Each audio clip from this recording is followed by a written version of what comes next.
So let's bring back the conversation where we've been doing over the last couple of Tuesdays.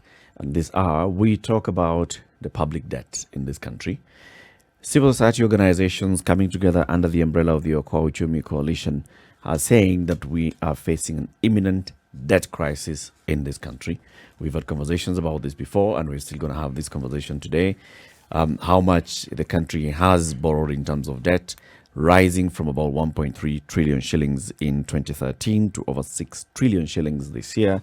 We are seeing a situation where the country is just keeps borrowing, and how much are we repaying from our annual budget every year? We collect about 1.5 trillion shillings. Close to a trillion shillings goes into debt repayment. How much of this is, has been put into good use? Those are the questions that very many Kenyans have asked. In fact, when it comes to now issue of debt is a conversation that is had part of those jokes that are just part of Kenyan lingo. Deni, tuko na madeni, tuko na uhuru wa madeni, and all these other conversations. So issue of debt is a big conversation. Everybody now gets to a point where they understand it, but the depth of understanding of that debt issue is what we want to keep increasing. We're going to have a conversation now with Leonard Wanyama. He is a coordinator for the East Africa Tax and Governance Network, and this is a platform comprising civil society organizations with diverse interest on various tax or governance issues within the region. This is because there is a need for consistent understanding of public financial management issues within the EAC. So when we talk about tax, we talk about debt, we needed to bring the issue of taxation and the conversation and the link between those two, and how then they add up to our understanding. Tax in relation to debt. Are we taxed to pay debt? Are we paying tax to contribute to our own development? How much of our tax should be going towards paying debt? And at what point then do we get to a point where we say we're in a crisis like Zambia? Tax. My goodness, tax is as old as sin. I don't think there's any period in the history of mankind when there have been no taxes. You may not have called it tax, but it has always been there. And unfortunately, those who have a direct relation with the collection of tax get a bad rap for this job that they do. But it's even worse when the money is collected and we even have an idea of how much is collected. And we're even told to what use this money is going to be put. And then when you observe, casually of course, not even in detail, you find that not what was said would be done has been done. And not once, not twice, it's something that happens. Every once in a while you get a pleasant surprise. And you actually find that the things that they said or were said by those in power that would actually gets done. We wouldn't be having this discussion if things which were supposed to be done actually got done.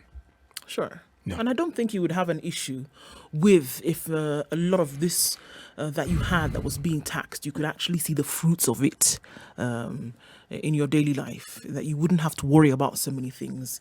If you could actually see the direct result of tax having been taken from you, it would make a difference. I mean, we have very many countries around the world as examples of such heavily taxed, but then you're not even complaining about government services. You don't have to look for them. They're there in your face, provided for. So then our expectations of what this tax then is doing, not met. And that's the unfortunate thing, I think, in a lot of cases that we are dealing with, that you can't see the result of this heavy tax burden that Kenyans have, even at the moment. You sure you can't see? Can you see? Well, there's a lot that's happening as well. I mean, there's a lot of funding of government operations that comes directly from the tax that we remit to the government. Also, there is the issue of that we are currently able to service our debt. It's because we're able to raise that tax. If you get to a point where, like we were having the conversation about Zambia last week, and they get to a point where they are unable to raise enough revenues to fund their own operations and to repay debt, then we have a problem. Is that what we are at? Maybe, maybe not. Let's bring in the expert, Leonard Wanyama of the East Africa Tax and Governance Network. Good morning, Leonard. Good morning, Eric. Thank you for having me. It's good to have you. Welcome to the Situation Room. Thank you. You are a an expert on governance issues. You're an expert on taxation. You're an expert as well on public finance management. Let's just get into getting that linkage. What is the link between taxation and public debt, and why should we be concerned about those two? First, let me just start with the general problem that we try to address as a tax and governance network, the East Africa Tax and Governance Network. So, generally, in any system, there would be some form of tax inequality. And by that, I would say manifestation of differences. So, who are you taxing? How are you taxing? How are you collecting that tax? That creates some differences among various communities or various individuals or entities within a country. Nonetheless, the challenge we are trying to solve is that we are increasingly finding ourselves in a system of tax injustice, where there seems to be some legal form of dodging taxes. And so our advocacy efforts try to address this issue, try to bring awareness in various forms, whether it's through research or just participation in various processes and so forth. This is because if you look at the Mbeki high-level report on illicit financial flows, they say that of the monies that leave Africa, 30% are in relation to corruption and theft and illegal activities, but 60% as a result of corporate avoidance in various forms. And so we try to address that by saying that we need to look at the loopholes, because as a revenue issue of taxation, once this money leaves, we cannot then finance a number of service delivery issues. And so that's the point in which we come in. And so essentially, we then see that systems have a number of problems. For instance, increased tax burden on citizens, harmful tax practices, and overall distorted economic development. And those are the challenges we try to address by bringing a number of individuals, organizations, and the general public into these discussions. All right. If you bring the general public, I belong to that general public. What you've just said sounds very interesting, but I don't understand half of it. And the reason I don't understand half of it is because when you talk about taxes, the first thing that occurs to me if I earn a salary is my income tax. If I have a car, there's this tax that I'm charged for fueling. How would you categorize tax so that it is understood by a common mwananchi like myself? What is it? What do we pay for to the government, in short? Well, I would say that it is indeed a challenge to understand tax. We are looking at trying to simplify the language, because tax is a very niche discussion between lawyers and economists, and specifically accountants.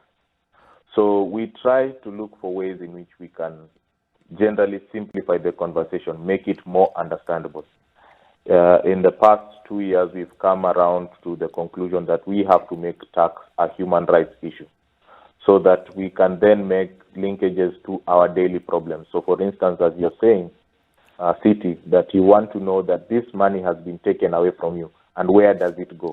Yes. By understanding the rights that are attached to that taxation, then we can make this conversation a bit more simpler. We can animate you and activate you to then participate better in terms of demanding your rights, demanding effective utilization of those taxations, and increasingly make you a more participating citizen in these processes. Well, let's do that now, Leonard. Then what are some of these rights then that are yours? What are the rights? Because even before we started with this, we're looking at, okay, then what makes sense for a lot of Kenyans is not to understand that there was a hole, but it should be to understand what could be if you see what the proceeds from money that wasn't stolen, for example, could actually do. So what are the rights that you actually have as a Kenyan citizen when it comes to taxation that you should be able to see where that taxation goes? What are some of those rights that you're talking about? Well, quite simply, in the Kenyan context, this is all contained in the Bill of Rights.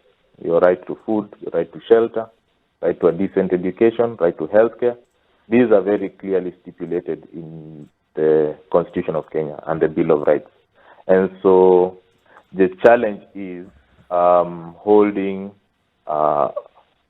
government and the responsible authorities to account.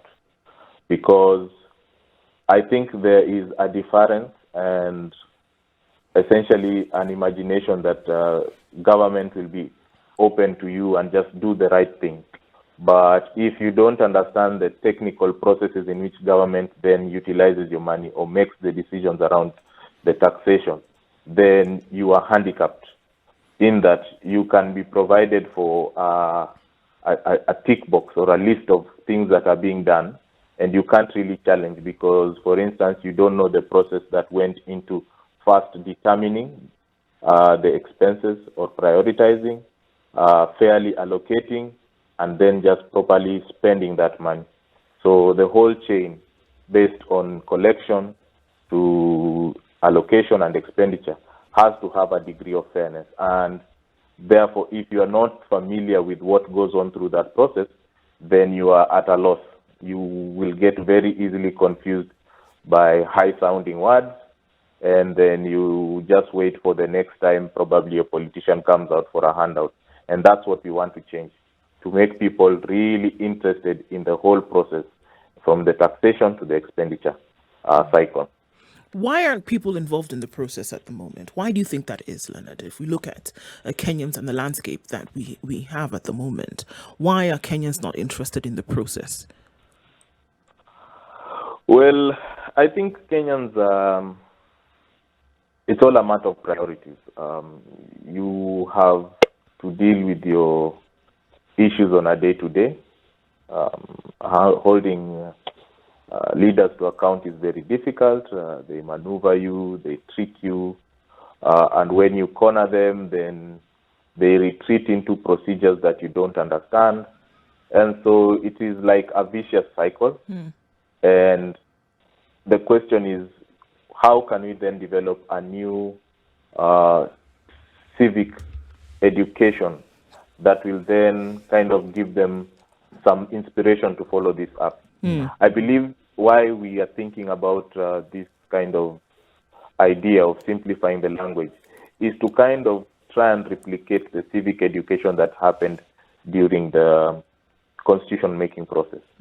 Kenyans were equally very frustrated, but they got activated with new training, with new ideas, something to inspire them to look forward to holding their leaders to account. And so you see, for instance, that the consciousness that Kenyans have about haki yetu came through a lot of education in the 90s and early 2000s. So what does it look like? I mean, if we can just take one aspect, if we look at what the rights are, especially when obviously here they were talking about taxation and such, and we said that, okay, there are rights that Kenyans have, right to food, shelter, clothing, education, etc. Just take one of those things and paint a picture of what it should look like. If you say that you're taxed for a certain thing, then what do we expect it to look like in the line of things in the country? You're taxed certain percentage for this. What should the end, if you're looking at it end to end, what should it look like? That you're taxed, this is what you should get as a result. If it doesn't happen, certain questions you should be asking, to who, at what level, for you to get answers. If you could paint that picture, what would it look like? So if we take the question of licenses, let's say you have a small business. The infrastructure around that small business definitely has to improve, right? Because that is what it's for. The water, for instance, if you have the hotel, has to be clean. The inspection has to take place regularly. all the way down to the fact that you don't need to be paying additional bribes and so forth. So if you've paid a license, first you also have to be considered that you are also inclusive in that. So you might be paying a license in one part of town, but it is servicing a totally different part of town, and you're excluded. And then, of course, it's not stolen. So, for instance, you have a shack in Eastlands, but the roads are being built in Kilimani, and yet you're the one who needs to be receiving produce every day in the morning. So those priorities have to kind of be aligned depending on why you have been taxed. But then, as I said earlier, it's very difficult to pin it down because all this money goes into one pot, and then there is the prioritization process, which is somewhat very opaque.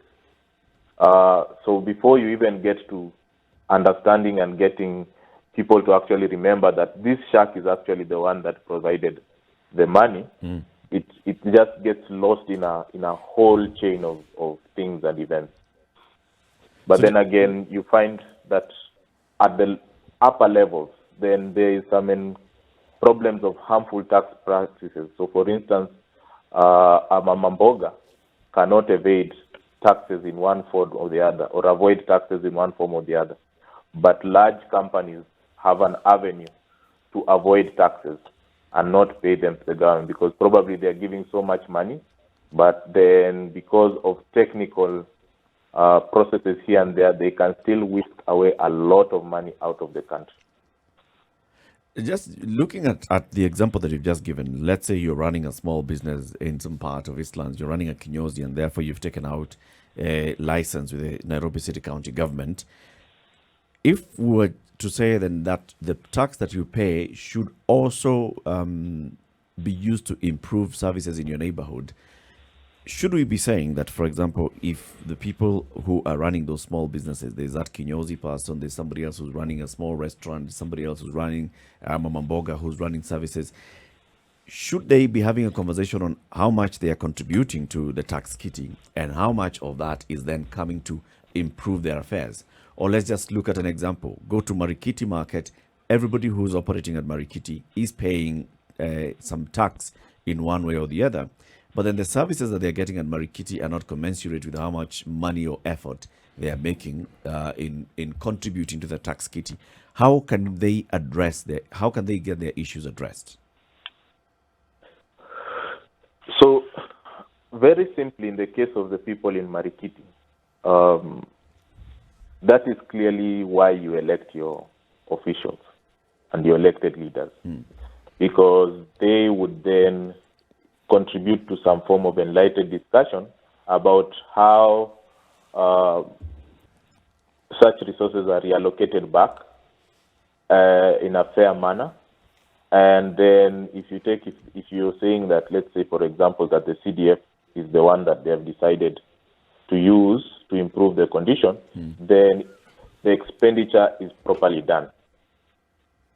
So that now you know that, look, of this CDF, this is going to be a proper amount that goes to improve the roads, maybe add in some water now that you need water to just wash your hands in the event of COVID, and so forth. Mainly, this is a conversation that speaks between the citizen and the elected representative. But you find that the questions of tax treaties are on a much higher level. Because, first of all, they are executed mainly between the Ministry of, as it is right now, the Ministry of Finance and the Executive, and maybe the Ministry of Foreign Affairs, in just ensuring better relations with other countries. So the concern here is that, for instance, on the level of tax treaties, you're trying to signal a good business environment. But then, unfortunately, because of the nature of our tax treaties and the way they have been negotiated and signed, these companies then take advantage of poorly drafted documents to then whisk money out of the country. So there's that two level. There's those two levels. Now, linking those two is quite a challenge, and we are looking to explore through research about how we can then see and then champion the linkage between the two. Sorry, City. I know you have a burning question. Just put it on ice for a bit. Speaking with Leonard Wanyama, who is the coordinator of the East African Tax and Governance Network, we are talking about the public debt in the country. Do we have a public debt crisis? Several civil society organizations and individuals have come together under the Okoa Uchumi Coalition, and they want to raise this as a national conversation. They're doing a very good job of that, raising this national conversation. Public debt situation in the country, saying that we have an imminent public debt crisis. Leonard Wanyama is a tax expert. He is a governance expert. He's a public finance management expert. Now we are looking at taxation versus debt and how those two link, and then how we know how to deal them. CT, you had a burning question. It wasn't really burning. It was just that I had a question and I hadn't looked at the time. Smoldering. Yes. Sour bus. Mr. Wanyama, what I've heard you say is heartening and even encouraging, but what I'd like to know is your success rate. Since you have been trying to put some of these principles into operation, what has been your rate of success? Well, I will take the case of an issue called the double taxation agreement. Now, this is a situation in which the government has been signing treaties with a number of countries, 12 since the new constitution, in which we, for instance, kind of come to an agreement that Kenya will not, or Kenya and those countries will not be taxing an income twice for any company. So, for instance, if it is a British company coming into Kenya, we won't, between Kenya and the UK, the income that's generated won't be taxed twice. So essentially, this was a very closed process, but with partnership and like with organizations like Tax Justice Network Africa, we used the means of public interest litigation, took the government to court, won the case against the government, and there has been somewhat of a change in behavior in regards to a treaty that was highlighted, that was the Kenya-Mauritius Treaty. Further, we've now taken the government, we've gone back to court with a new petition, highlighting 10 other treaties that were not properly done. Initially, the treaty was signed and there was no parliamentary involvement. But this year, Parliament actually called us to kind of give submissions about the Kenya-Mauritius Treaty. But also, at the ministerial level, we've seen them give us an open call to give technical submissions about the treaties, where could the problems be, so that we can kind of close the loopholes in regard to tax treaties and how they allow for the illicit transfer of funds out of the country. There's also, however, greater awareness on the subject.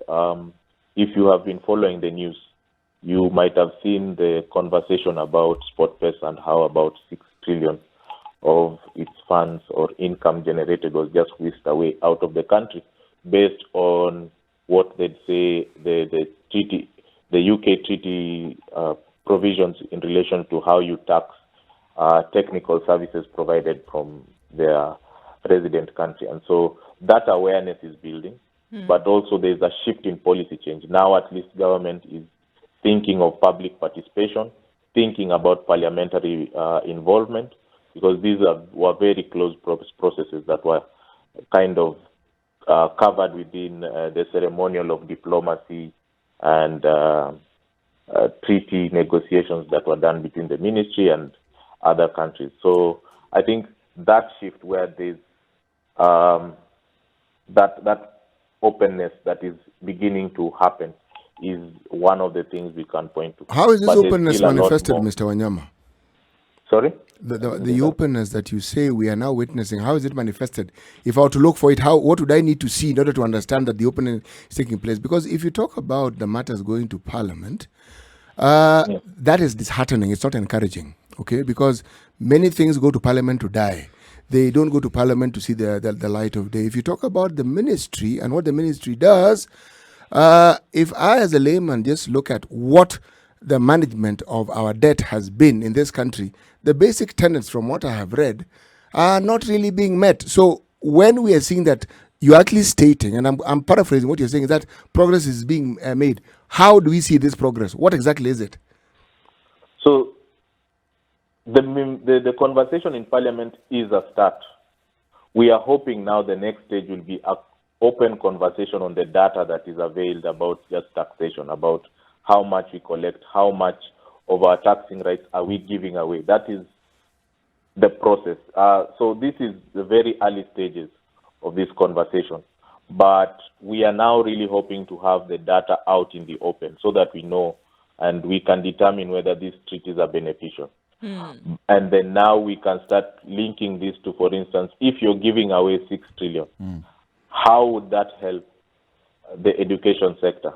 How would that help health, especially in these very tough times where we are trying to look for means to pay off debts, but also work our way as a country to become more self-sustainable, because we raise revenues in order to be able to be self-sustaining. And this was something that was previously part of the economic thinking for instance, under the Kibaki administration, but it seems our attraction to commercial loans kind of really took us down the wrong path. And so we still have to look for a way to bring ourselves back. And one of the ways, and one of the most sustainable ways, is to think properly about the revenues, how we are raising them, and what amounts, and how we can then channel them directly to Wananchi. So if I understand you right, Lawrence, what you're saying is it's possible that some of the treaties that we've entered into as a country are denying us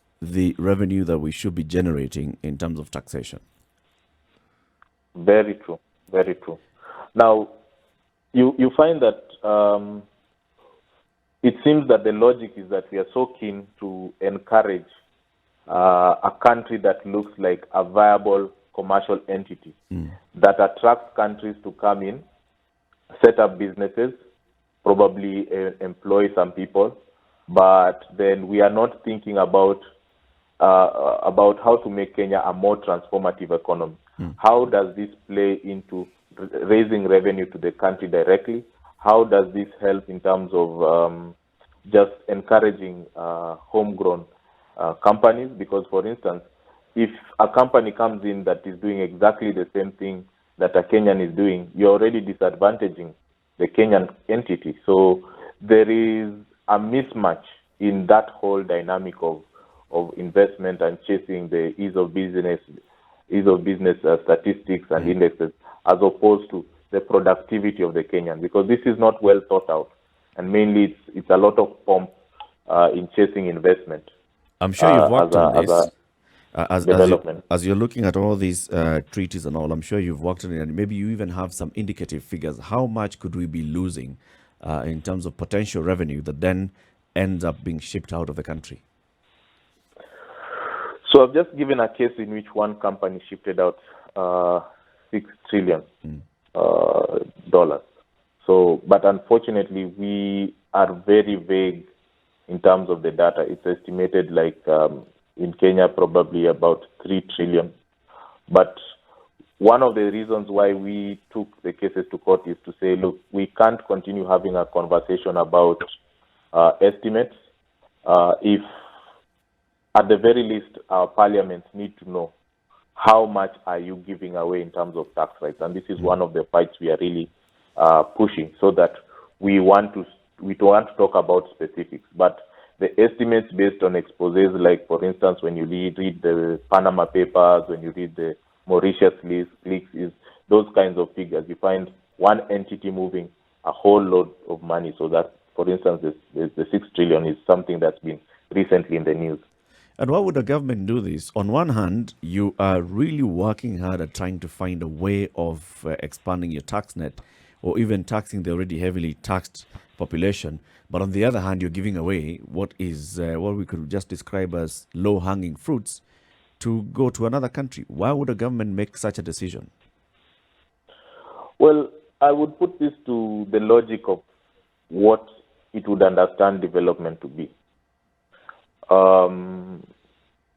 I'd spoken earlier about transformative economy. So, for instance, it seems there's a bit of lip service in relation to building local economies, building local value chains, but more commitment to what was the post-colonial or colonial extractive form of economy. So, for instance, a significant belief that it is only foreign investors who can come and improve our situation, as opposed to encouraging local entities and linking local value chains. So, for instance, it's been years before you find that you can link the maize-producing areas of this country to the drought-stricken areas. So, for instance, the pastoralists and the farmers are not really linked per se. So, if those two could be linked, you'd find there'd be a new kind of economy emerging out of that. So that as the cattle are coming down providing meat, for instance, the farmers will be providing maize to those areas. So if you link those two, then you're building the new transformative economy, as opposed to this kind of economy where we believe that once you just look for quick imports into the country. And this is also very tied to a lot of vested interests that play out in various policy spaces. So in other words, what I hear you say, so we have opportunity to raise more revenue. We are not raising that more revenue because of the kind of treaties that we've entered into. But at the same time, we are still borrowing heavily so that we can finance our operations, our development, and even to some extent, our recurring expenditure. So where do we strike the balance then? How do we correct this situation? So, the first thing we definitely have is to work through and improve the political process, holding politicians to account, holding policymakers to account, and kind of improving the parliamentary and policy engagement that is needed in that area, so that needs are properly assessed, are known, and allocations are made to that effect. It seems right now there's somewhat of a big gulf, some form of estrangement between the needs of the people and the people making decisions to them, and that is very key. In as much as we'll be doing tax education and so forth, there's also a great deal of political education that needs to be helping people in trying to help them understand what kind of political decisions they need to make going forward. And especially now that we are now going into an electoral season. One of the biggest problems is that our debt is coming about because of over-ambitious political promises. And so we have to kind of get people educated to see that this conversation happens, so that we don't get into these cycles where, for instance, you're promised a huge hospital, as you had mentioned earlier, but you have no staff that goes into that planning. So then you have this structure where, unfortunately, you might call it a hospital, but all you have are cows grazing in that compound. So that has to be a clear process that improves that political and policy engagement. Leonard, who would be responsible for these processes? I mean, when we talk about the things that you're talking about, simplifying the language, offering political education to kind of counter these over-ambitious processes that have been put in play, who is responsible? Because surely we can't depend on those who are the guardians of these political processes, for example, to come and teach the people something otherwise. So who's responsible for getting this done? Who should take up the mantle? At this point in time, of course, civil society, religious organizations, professional bodies. And if you look at particularly professional bodies, they have a vested interest in this. They are the ones feeling the pinch of all the taxes that are coming about, and they should be at the forefront. This is mainly a stakeholder process that will then force the people who are in seats of governance to take notice of what is happening to the people out there. Resident associations, circles, and so forth. So it's mainly in those groupings that the new logic in terms of understanding how tax and tax burdens are affecting the people can then be put forward to the policymakers.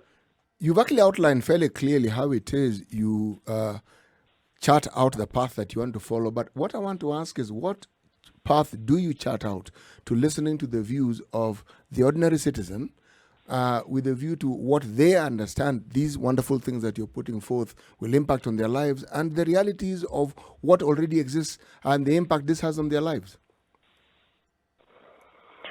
So we've obviously first started to we've done the research and just thinking about revenue obligation and the civics around public finance management. But now we definitely have to go out there and pick views and then see how we channel these views upwards. Of course, now the realities and the day-to-day goings-on of the average Kenyan are some of the things that we'll have to deal with. So it's a process. I think it's also a matter of getting people interested. In Kenya today, you might have picked up there is a growing movement of social justice centers. These are groups that, for instance, when we are on the research side and the training side, they keep telling us, come to us. We need you to come and teach us so that we can hold people to account. We have identified, for instance, our MCA. This is the project that is going on, but we need to be equipped enough to then go into those processes. So, for instance, they are handed documents for public participation, but they have no understanding. The demand is already there, and we are looking into how we can plug into those conversations and equip people a bit better as they proceed. As I'm sure you'd understand, Leonard, when it comes to issues of taxation, the issues of debt, the issues of public finance management, these are fairly complex issues to every ordinary Kenyan. How would you break down that conversation if you just to take this opportunity and show us the link between how much we are taxed on a daily basis, how much we are paying in terms of public debt, and how much is not financing our day-to-day lives? How would you put that in a statement or just in a paragraph?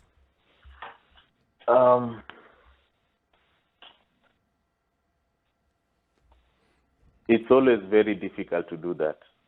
But to explain to someone, I would ask them about,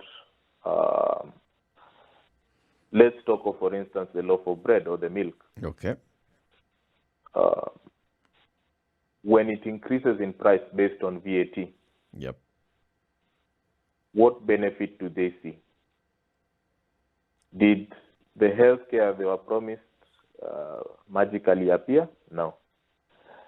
The education? No. The roads? No. On those grounds alone, they should be knocking on a leader's door, asking them what is happening. Because the simple fact that you've been taxed and the reasons that you are taxed have not materialized means there's a problem and you should immediately start asking. On that alone. So how soon then that person would ask you, all right, so the price of bread and milk has gone up today. How soon should I start seeing a noticeable difference in my life? I would say we would encourage them to look at things on a yearly basis, based on the cycle of the budget.